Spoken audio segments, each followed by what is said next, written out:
महत्त्वाच्या बातमीने आपण सुरुवात करूयात। जुन्या मुंबई पुणे महामार्गावर खासगी बसला पहाटे 4च्या सुमारास भीषण अपघात घडला। भरधाव खासगी बसवरील ड्रायव्हरचं नियंत्रण सुटल्यानं ही बस जी आहे ती थेट दरीत कोसळली आणि या अपघातात 13 जणांचा मृत्यू झाला तर 3 जण जखमी झाले।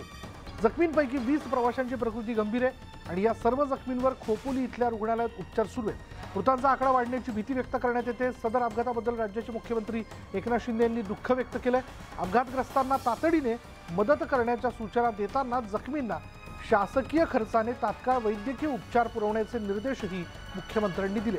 तसंच अपघातामधील मृत आणि त्याच्या कुटुंबियांप्रती सहवेदना प्रकट करून मृतांच्या नातेवाईकांना प्रत्येकी 5 लाख रुपयांची मदत मुख्यमंत्र्यांनी जाहीर केली आहे। दरम्यान मुख्यमंत्री शिंदे जखमींची विचारपूस करत असून रायगडचे पालकमंत्री उदय सामंत यांनीही जखमींशी संवाद साधला।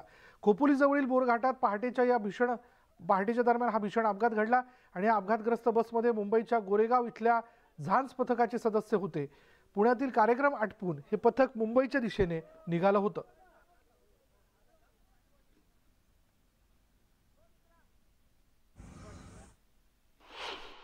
ही अतिशय दुर्दैवी घटना या ठिकाणी झाली।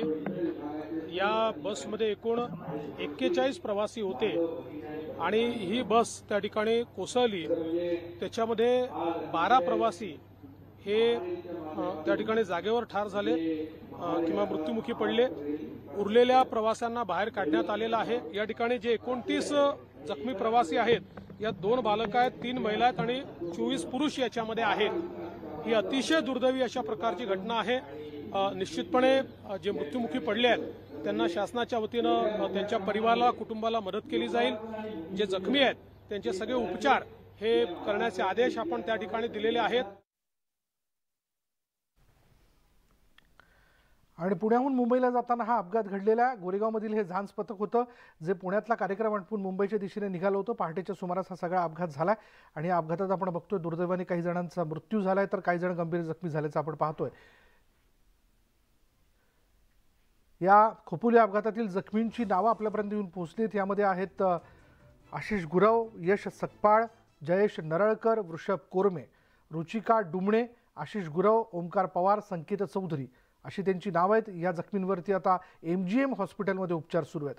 तर खोपोली नगरपालिका हॉस्पिटलमध्ये बघा कोणावरती उपचार सुरू आहेत। यामध्ये आहेत नम्रत गावणूक, चंद्रकांत गुंडेकर, तुषार गावडे, हर्ष फाळके, महेश म्हात्रे, लवकुश रणजित कुमार प्रजापती, शुभम गुडेकर, ओम कदम, मुसेफ खान।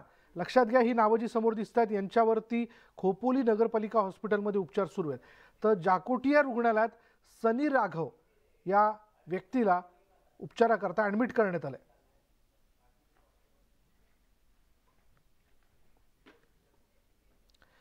आणि या अपघातानंतर केंद्रीय गृहमंत्री अमित शहांनी